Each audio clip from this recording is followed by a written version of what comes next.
اعوذ باللہ من الشیطان اللعین الرجیم بسم اللہ الرحمن الرحیم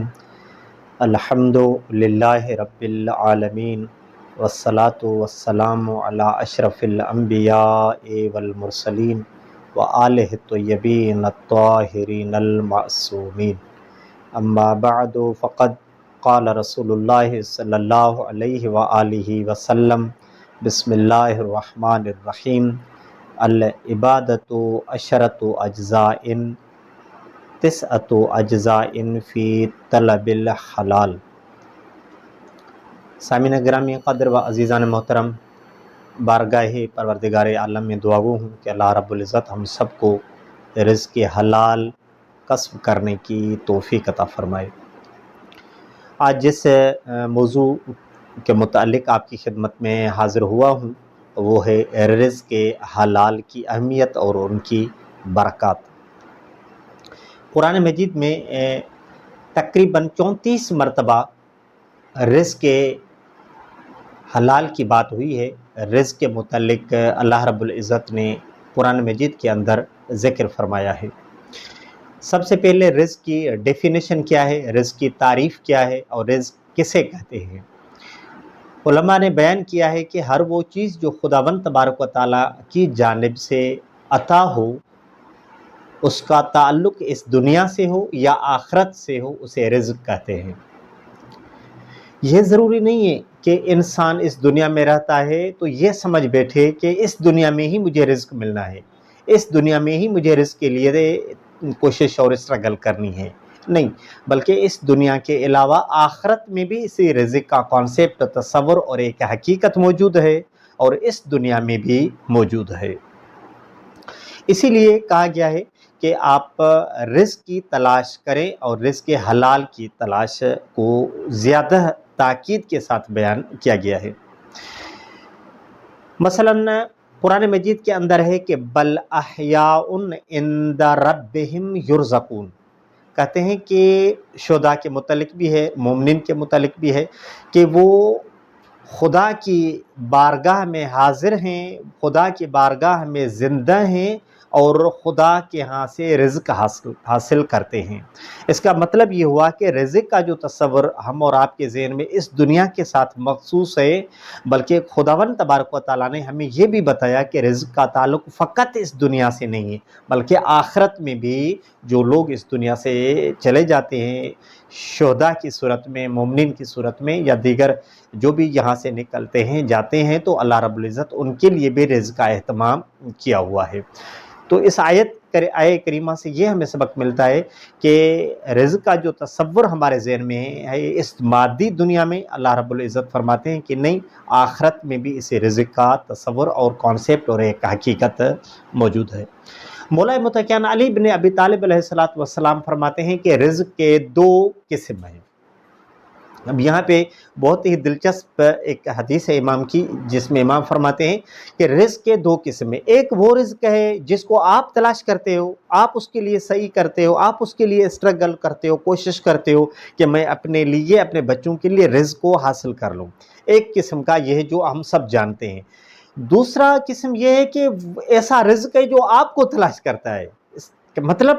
کہ امام فرماتے ہیں کہ فقط آپ رزق کو تھوڑی تلاش کرتے ہیں، کچھ ایسے رزق بھی ہیں جو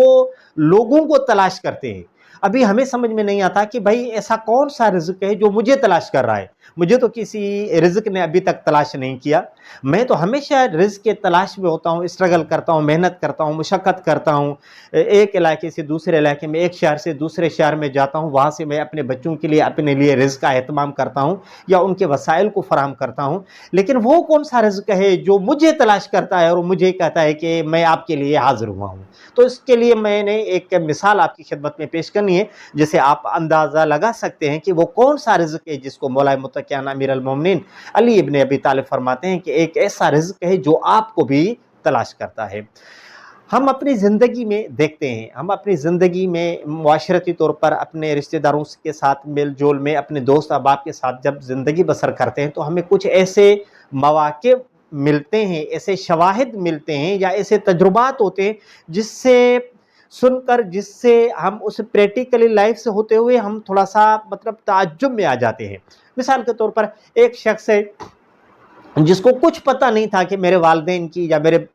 دادا دادی کی طرف سے مجھے کچھ پراپرٹی ملنی تھی، کوئی پلاٹ تھا، کوئی زمین تھی یا کوئی اس طرح کی چیز ملنی تھی۔ وہ بیچارہ اپنی زندگی کو روٹین کے مطابق بسر کر رہا تھا۔ اچانک اس کو پتہ چلا کہ بھائی فلاں جگہ پہ آپ کے بابا کی پراپرٹی ہے یا آپ کے دادا کی پراپرٹی تھی، اس میں آپ کا بھی اتنا حصہ مل رہا ہے۔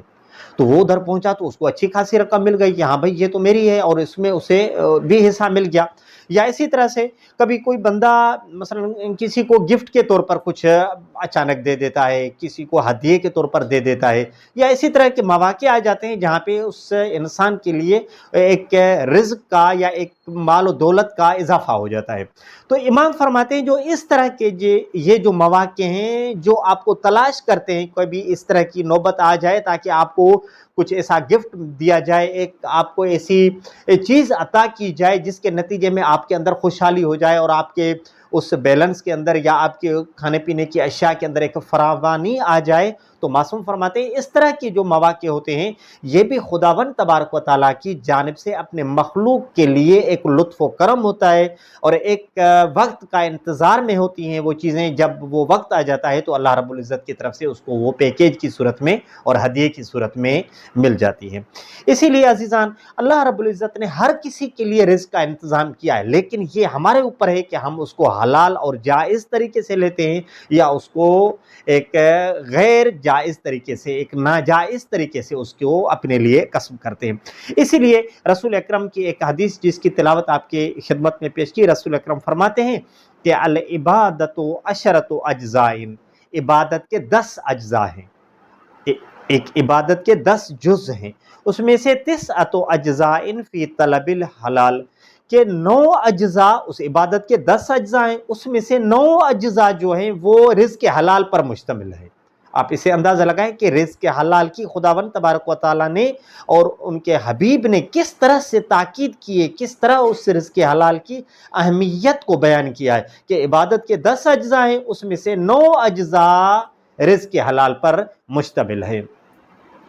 اب آئیے میں آپ کو تھوڑا سا ایک اپنی روٹین کی زندگی جو معاشرتی زندگی ہے اس کی طرف متوجہ کر کے اس رزق کی افادیت اور اس کی اہمیت کو بیان کرتا ہوں کہ ہمارا یہ ایک عقیدہ ہے کہ اسلام ایک نظام حیات کے طور پر ہے۔ اسلام میں اللہ رب العزت نے انسان کے لیے ہر اس چیز کا ذکر کیا ہے جو تر ہو اور خشک ہو۔ قرآن مجید میں بھی ہے کہ لا رطب ولا یابس الا فی کتاب مبین، کہ اللہ رب العزت نے انسان کے لیے ہر تر اور خشک کا ذکر اس قرآن مجید کے اندر کیا ہے۔ فقط کوئی یہ نہ سمجھے کہ اللہ نے عبادات کو زیادہ اہمیت دی ہے کہ عبادت کرو، نماز کو وقت پہ پڑھو، روزے رکھو، زکوٰۃ، حج وغیرہ، یہ جو ایک عبادتیں ہیں جس کو ہم عبادت کہتے ہیں کہ انہی کو عبادت کے ایک پیراگراف میں یا اس کی لائن میں ہم شمار کرتے ہیں، بلکہ اللہ رب العزت نے دیگر کاموں کو جو آپ اور ہم اپنے ایک معیار کے مطابق، اپنی روٹین کے مطابق کام کرتے ہیں، اگر ان چیزوں کے اندر قصد قربت ہو، خدا کی رضایت مطلوب ہو، تو اللہ رب العزت نے ان چیزوں کو بھی عبادت کا درجہ دیا ہے، بلکہ ان کی عظمت اور اہمیت کو ہماری جو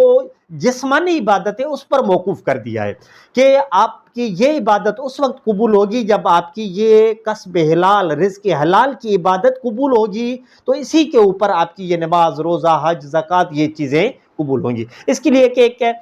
حدیث ہے کہ جس میں امام معصوم فرماتے ہیں کہ رزق کے کبھی کبھی انسان نماز پڑھتا ہے، روزہ رکھتا ہے، حج کرتا ہے، لیکن رزق حلال نہیں ہوتا، یعنی یہاں سے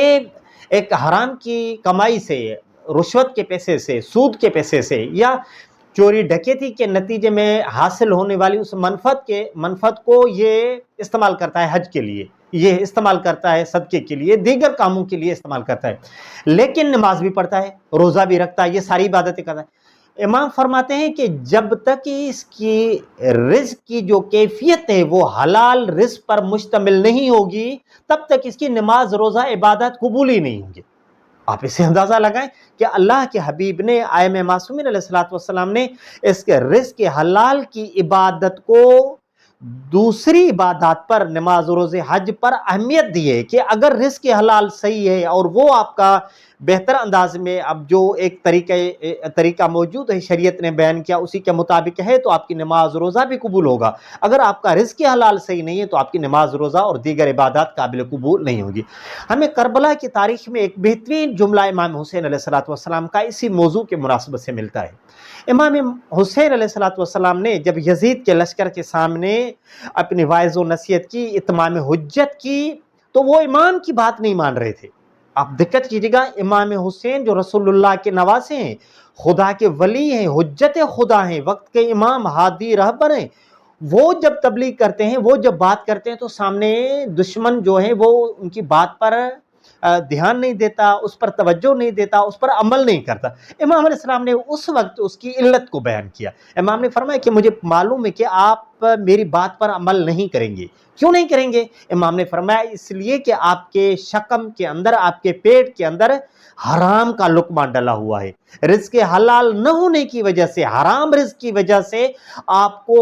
خدا کے ولی، خدا کی حجت کا ذکر اور اس کی واعظ و نصیحت بھی آپ کے اوپر اثر انداز نہیں ہوگی. اس سے کیا سبق ملتا ہے؟ اس سے یہ سبق ملتا ہے کہ اگر انسان رزق حلال تلاش نہیں کرتا، اپنے لیے، اپنے بچوں کے لیے رزق حلال کا اہتمام نہیں کرتا تو اس کی دیگر عبادات بھی قبول نہیں ہوتی. حتیٰ کہ امام جو اس وقت کا نائب خدا ہے، حجت خدا ہے، اس کی واعظ و نصیحت بھی اس کے اوپر کوئی اثر نہیں کرتی. تو اس سے ہمیں یہ سبق ملتا ہے کہ ہمیں رزق حلال کے لیے بہت ہی محنت اور مشقت کی ضرورت ہے. قرآن مجید نے حکم دیا ہے کہ یا ایھا الذین، بلکہ یا ایھا الناس کلوا مما فی الارض حلالا طیبا، اے انسانوں کھاؤ پیو اس چیز کو جو آپ کے لیے زمین میں موجود ہے، زمین سے اگتی ہے، اس چیز کو آپ استعمال کرو، لیکن حلال اور جائز طریقے سے، پاک و پاکیزہ طریقے سے آپ ان چیزوں کو حاصل کرو اور اپنے لیے، اپنے بچوں کے لیے ان چیزوں کو آپ استعمال کرو. اس سے یہ بھی ہمیں سبق ملتا ہے کہ انسان اگر رزق حلال کے لیے اسٹرگل کرتا ہے، اس کے لیے کوشش کرتا ہے، تو اللہ رب العزت اس کو دوست رکھتا ہے. مثلا ایک حدیث ہم رسول اللہ اکرم کی سنتے رہتے ہیں. رسول اکرم فرماتے ہیں القاسب حبیب اللہ، یعنی محنت کرنے والا، مشقت کرنے والا، ایک دہاڑی دار انسان، ایک ٹھیلے لگانے والا، ایک مزدوری کرنے والا انسان جو رزق حلال کے لیے اسٹرگل کرتا ہے، کہ اللہ کے نبی فرماتے ہیں یہ میرا دوست ہے، یہ اللہ کا دوست ہے. کیوں؟ اس لیے کہ رزق حلال کے لیے یہ اسٹرگل کر رہا ہے، کوشش کر رہا ہے، اس کو میں بھی دوست رکھتا ہوں اور اللہ رب العزت بھی اس کو دوست رکھتے ہیں. آخر میں رزق حلال کے 3 فوائد ذکر کر کے آپ کی زحمت کو تمام کرتا ہوں کہ رزق حلال کے کیا فوائد ہوں گے. میں نے سب سے بڑا جو نقصان ہوگا وہ بتا دیا کہ اگر رزق حلال نہیں ہے، حرام کا رزق ہے، تو اس کی عبادات بھی قبول نہیں ہوں گی، حتیٰ کہ امام کی واعظ و نصیحت بھی اس پر اثر انداز نہیں ہوگی. اور اس کا مثال میں نے کربلا میں امام حسین علیہ السلام کے اس فرمان کو کوٹ کیا جس میں امام نے فرمایا کہ مجھے معلوم ہے کہ آپ کے شکم کے اندر حرام کا لقمہ ہے، اس لیے آپ کے اوپر میری واعظ و نصیحت اثر نہیں کرے گی. اب آتے ہیں کہ رزق حلال کے فوائد کیا ہیں. سب سے جو پہلا فائدہ ہوگا کہ رزق حلال کا،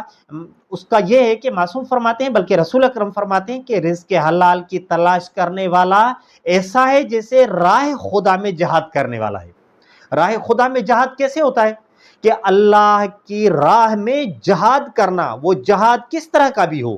مالی ہو، اس کا جسمانی ہو، نظریاتی ہو، فکری ہو، جو بھی وہ اسٹرگل کرتا ہے، جو ایک خدا کی راہ میں جہاد کرنے والے انسان کے لیے مقام اور عظمت ہے، وہی مقام اور عظمت اللہ رب العزت نے رزق حلال کی تلاش کرنے والے انسان کے لیے بھی قرار دیا ہے. بس سب سے پہلا فائدہ رزق حلال کا کہ اس کیٹیگری میں یہ شخص شامل ہو جائے گا جہاں پہ راہ خدا میں جہاد کرنے والے انسان شامل ہوتے ہیں.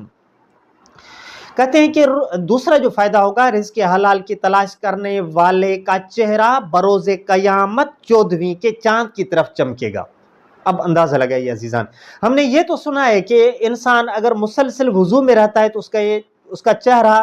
روشن ہو جاتا ہے. اگر انسان نماز تاکید کے ساتھ اور وقت کے ساتھ پڑھتا ہے تو اس کا چہرہ روشن ہو جاتا ہے. اگر انسان